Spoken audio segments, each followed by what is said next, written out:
दिल्ली के सफदरजंग अस्पताल में रेजिडेंट डॉक्टर्स की हड़ताल की वजह से इमरजेंसी खदमात ठप है। इस पूरे मामले पर हमारी नुमाइंदा रचना ने जायजा लिया कि मरीज अस्पताल में इलाज के लिए आता है, लेकिन जब इलाज ना मिले तो वो हताश हो जाता है। जी हाँ, हम बात कर रहे हैं दिल्ली के सफदरजंग अस्पताल की, जहां पर डॉक्टर्स और तीमारदारों के बीच झड़प हुई। उसके बाद जो रेजिडेंट डॉक्टर हैं वो हड़ताल पर चले गए और हड़ताल पर जाने के कारण बिहार से आए एक परिवार ने अपने एक सदस्य को खो दिया। आप देख सकते हैं कि वो परिवार हमारे साथ है। जिस तरीके से वो इलाज के लिए अपने परिवार के लोगों को, जो सदस्य था, उसको लेकर यहाँ पर आए थे, लेकिन इलाज नहीं मिला क्योंकि डॉक्टर्स हड़ताल पर हैं, ना तो उन्हें अंदर जाने दिया गया। और यहाँ पर जिस तरीके की एक बड़ी लापरवाही देखने के लिए मिल रही है, ये भी एक प्रश्न चिन्ह लगाता है स्वास्थ्य विभाग पर। आप ये बताइए कि आप लोग कहाँ से, आंटी आप कहाँ से आई हैं? बिहार से? सीतामढ़ी जिला से आयल छी रे बाप रे, भर्ती घर है रे बाप। आपने कब भर्ती किया था आंटी? रे हम सब सुन्नी सन के रात में एक्सीडेंट कहलक, खोजलक सब लड़का यहाँ के हमर भगिना सब खोजलक, तब यही में भर्ती सब कह देले रहे दूसरे आदमी सब।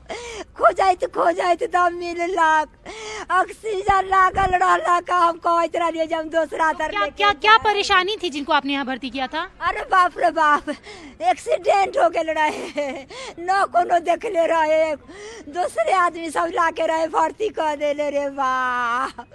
हमरा पता चललक था, हम दौड़ल आइए भोरे आइए रे बाप। आप बताइए कि ये आपके साथ कौन है?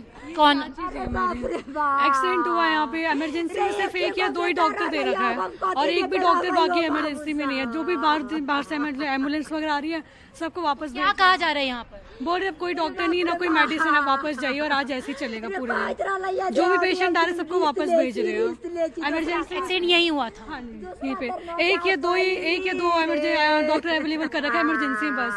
अब उस इतने सारे पेशेंट को कौन कौन देखेगा? इसलिए तो आपने देखा कि बिहार से एक परिवार के एक सदस्य का एक्सीडेंट हुआ, उसे इलाज के लिए सफदरजंग अस्पताल लाया गया, लेकिन डॉक्टर्स की हड़ताल है, उसे ना तो इलाज मिला और सिर्फ परिवार को एक शोक यहाँ पर देखने के लिए मिला।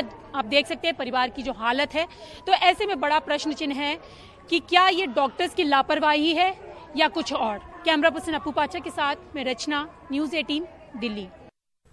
उत्तर प्रदेश में फर्जी इनकाउंटर के मामले में सुप्रीम कोर्ट ने यूपी हुकूमत को नोटिस जारी किया है। सीबीआई या एसआईटी जांच की मांग के लिए दाखिल अर्जी पर यह नोटिस जारी किया गया है। चीफ जस्टिस रंजन गोगोई ने मामले को निहायत संजीदा बताया। उन्होंने कहा कि इस मामले में तफसील से समाअत होनी चाहिए। वाज़ेह है कि मामले की अगली समाअत 12 फरवरी को होगी।